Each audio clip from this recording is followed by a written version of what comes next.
Hello everyone and welcome to the Pump Room, a gay cocktail channel that gets rid of the wankiness in making drinks. I mean, what is a mixologist anyway? Hey Google, what is a mixologist? Here's the definition of mixologist. Informal. A person who is skilled at mixing cocktails and other drinks. It's just a wanky way of saying bartender then. Today we're going to talk about rum. It is World Rum Day on the 10th of July, but it's also World Mojito Day on the 11th of July. So why not feed two birds with one stone? But first we need to talk about something, and that is if you are going down your local supermarché, you might be tempted to buy one of these. Now you may know that I am not a big fan of canned cocktails. Now they have a time and a place, but on this show they do not exist, or they shouldn't exist. But we should get rid of them. I don't like these. We're gonna get rid of them, so we're gonna chop it. We're gonna chop it real good.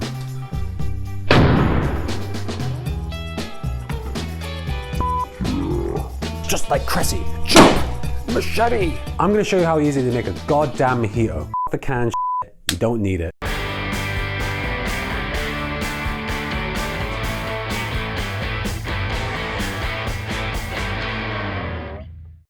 Some of you may be watching going, I love rum, I absolutely love rum. I have so much spiced rum, I've got Kraken, I have Sailor Jerry's, I have Dead Man's Fingers, I have lamb spice. No one has lamb spice, etc, etc, etc. Spiced rum has a time and a place, but we need to focus on the basics, bitch. If you haven't got white rum on your back bar, then something is seriously wrong with you. White rum needs to be on every back bar. It might not be the most glamorous. Stop falling into the gimmicks of spiced rum. Just because they can put a pretty label on it, and, oh look, it's an octopus, oh look, it's Sailor Jerry tattoos, it's great, it's like white rum. You need to get the white rum in. Get it in ya, f around. None of this spice crap. It's the best rum that you can have for making cocktails. It's the most versatile one. And I do like a verse. So I have three white rums that everyone should have. Bear with me, listen to me for a second. The first one is Tesco's Own. And you can have Sainsbury's Own, Marks and Spencer's, whatever. Basic white rum, okay? First off, this is really cheap. Cheap like my sorry ass. And don't knock it because it's great for mixing in drinks. So you can mix it with Coke and juices and whatever. But this is really versatile for just mixing drinks, like on a budget. Some of us, you know, don't live in London, and not all of us are doing so well financially. Knock my can over. Next is a standard that you'll find in any bar which has four walls. Bacardi Blanca. Now this thing is reasonably priced and is so boring. The only contender to it is the Havana 3-year-old. But if you go down to your local, you'll usually find an offer on this. So capitalize on any deals that come through with this. It's like Gordon's to gin. It's just there. It's always there. It's a great rum for mixing and with cocktails as well. It's just downright inoffensive, like pretty good. Lastly, we have Plantation. Plantation 3-star. There are more expensive rums out there, okay? There are like way more expensive white rums. This is the most expensive on our list, and it's actually one of our favorites. Like we've done an episode with Plantation before. Absolutely love 3-star. If you're gonna have a daiquiri, I have it with this. Plantation 3-star, it is ideal for mixing cocktails where rum is more of the principal than it is the understudy. That was a little bit too camp. Yeah, it's not quite a Lambo, but it's like an M5. So like, there's more expensive cars, but like, this is your like fast saloon. Bit of manly metaphor there. Hey Google, what's a metaphor? According to Wikipedia, a metaphor is a figure of speech that, for rhetorical effect, directly refers to one thing by mentioning another. Quick history of rum. It's made from sugar cane syrup or molasses.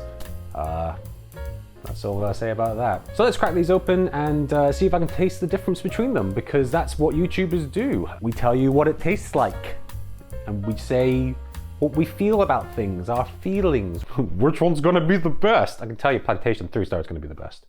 Like, what do you think? Do you think I'm gonna be like, the Tesco one is the best? No, I'm not gonna do that. I'm gonna be like, the most expensive one's the best one because it cost me money. Spoiler alert! Yeah, they'll do. It is now the scene that I tried booze. Crack it open like a child's neck.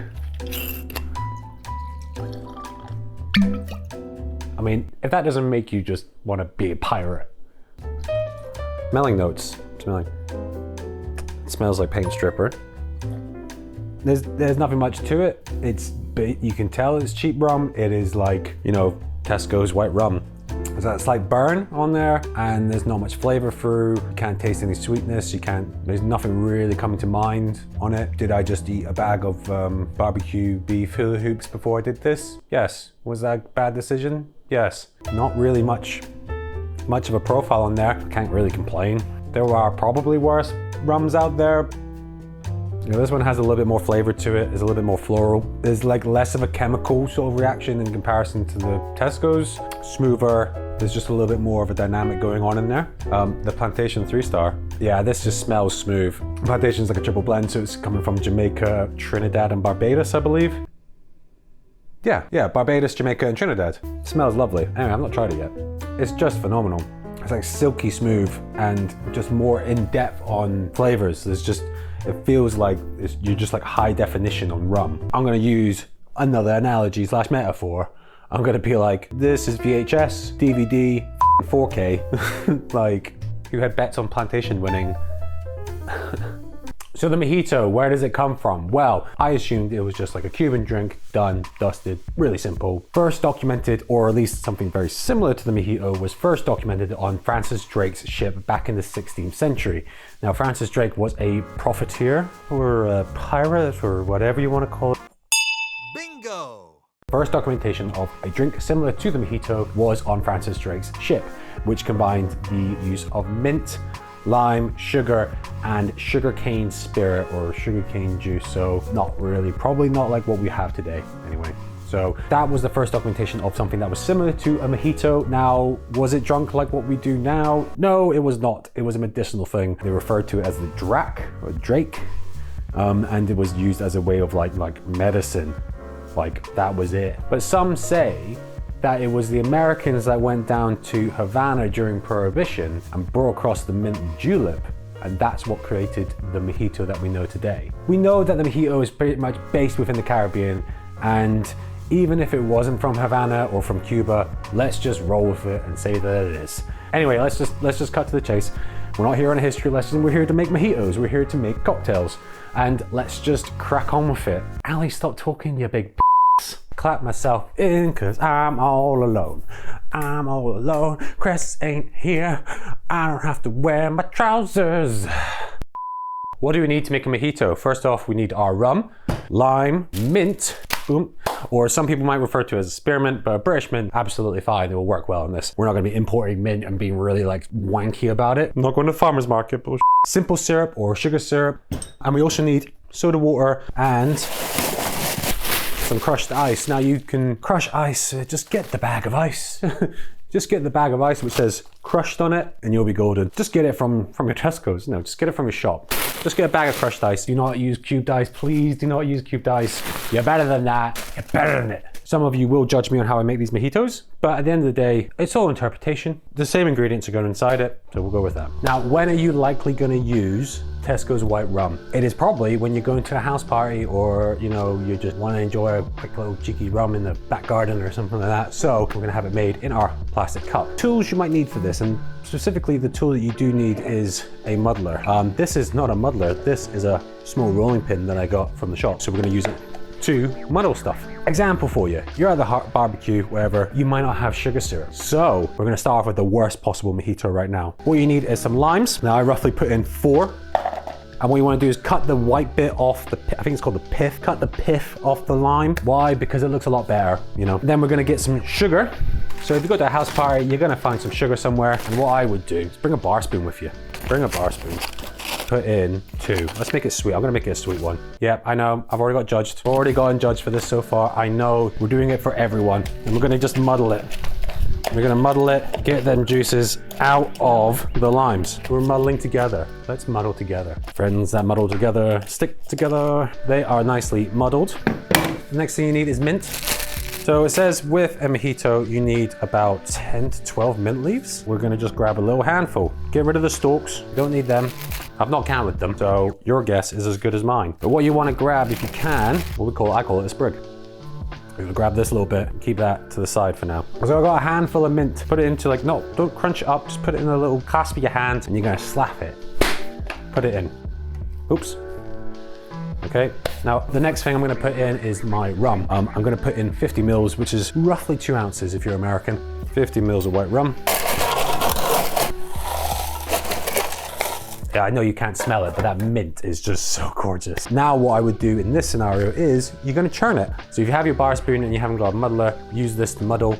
It's really nice, you can get a flat edge on there, but we're gonna use it as an actual spoon. We're gonna churn it. You're gonna move it up and down and move it all around.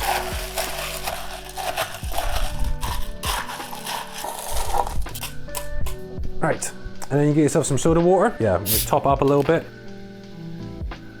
I'm gonna churn it just a little bit more to dilute it, you know. And my churning has kind of broken up the mint a lot. Looking good so far. Get a cap on it. God, I should really just have crushed my own ice. Now, I'm gonna try and make it look classy by putting in a lime wedge and going back to that mint sprig. Pa, pa, pa. Put that mint sprig in, and we're gonna put the straw really, really close to that mint sprig. So when you go in for the straw, you can smell the mint straight away. That is my cheap barbecue cocktail. There's dog hair on there. How is there a dog hair? That looks all right, actually, to be honest with you. That looks like something I'd probably find at like a Mickey Mouse resort or something. Let's give it a try. Got the sharpness from mint, lime as well, rum. To me, I'm really happy with that. That's my Tesco Mojito you will find anywhere. So moving on, let's do the Bacardi one. So we've done our cheap version. Next, we're gonna use the Bacardi and we're gonna do a slightly better version. We're gonna use the sugar syrup in there. So I'm gonna grab a Collins, or American Collins as it is. But I'm still gonna churn the limes. So give it a good muddle. That's that done. Next, we're gonna put in some mint. Should have really picked this all before I started filming, but no. Oh my God, there's mint everywhere. Nice bunch of mint in there. Give it a good slap, pop that bad boy in. So we're gonna grab our sugar syrup. So we're gonna use 10 mils of that. I'm gonna measure it out just to make sure. I'm gonna put my rum in. So I'm gonna be putting in 60 mils now of Bacardi. 50 and a little 10. Next, get your crushed ice. A clean station's a happy station. You get your bar spoon again, and we're just gonna churn it. And as you're mixing it, you're going down, scooping it up, and then moving it around. You're basically like a washing machine with a bar spoon. You're moving it, you're mixing it, you're doing stuff. And that's what we're doing. I'm so gonna get criticized for how I do my mojitos from Cress. Cress is not gonna see this video. She's gonna be like, what the f are you doing with mojitos? And I'll be like, I like mojitos. So you're gonna cap it. And then I'm gonna add soda water. I know. Blasphemy. Yeah, I know. It's not a bad looking mojito. Oh, look how douchey that looks. Okay. And again, a mint sprig. I'm just gonna be a dickhead. Yeah, it's my forest of mint. Look at, like, come on. Gonna put this one in there. Oh no, that's a Jack Daniel's straw, I can't do that. Put in a classic white one. Let's make it look more generic. Pop that in. What you do is put, like I say, put the straw right in that mint forest there. So when someone does drink it, they can smell it all. Nothing in there, hopefully you can hear that. So that is the Bacardi one, using 60 mils instead of 50 mils. And we're using sugar syrup instead of sugar granule. Oh damn, you can taste that rum so much more in that drink. Of course, the Bacardi is a lot better rum than the Tesco's. It really comes through by putting it from 50 to 60 and using the sugar syrup. Absolutely phenomenal, it's great. Right, so the last one we're gonna do is the Plantation 3-star one. Now for this, I'm actually gonna use lime juice instead of using a muddled lime and show you how that's done, I guess. Sweet. So we're gonna have another fancy glass and we're gonna just put all our ingredients in. Let's start off with our mint, 14 mint leaves, give it a slap, pop it in. 15 mils of lime juice. Pop that in there. We're then gonna do 60 mils of rum, a Plantation 3-star. 10, and then the 50. 10 mils of sugar syrup. And then about like 2/3 of crushed ice. A little bit more, a little bit more. There we go. And then we're just gonna churn it, start mixing it through. Oops. Add some more crushed ice.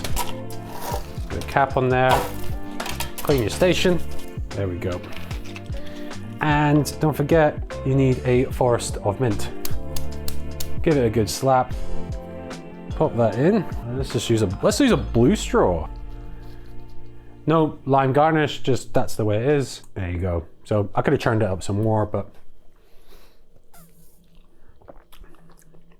Because you're not using any modifiers, you're not using any other liqueurs or spirits in there, that plantation rum just comes straight through and it's just gorgeous. It works so well with mint and lime and sugar. It just, oh, it's just so gorgeous. That's just so good. Oh. There you go, guys, 3 mojitos with 3 different rums. So guys, if you like this episode, go like and subscribe. Tell me if I've done it wrong or what you would do differently. Fine with criticism, you know, critique other people. My end result is that I'm making something that's better than that canned cocktail. That's what I'm trying to do here at this show. Anyway, guys, thank you so much for tuning in onto this week's episode on mojitos with Mojito Day on the 11th of July and also World Rum Day on the 10th of July. So go celebrate, go get yourself a decent rum and make sure that you have a white rum in your back bar. If you don't, I'm gonna judge you. Get the Bacardi, just get the Bacardi. It's the cheapest and best for it. It's like all round versatile. Just go for that one.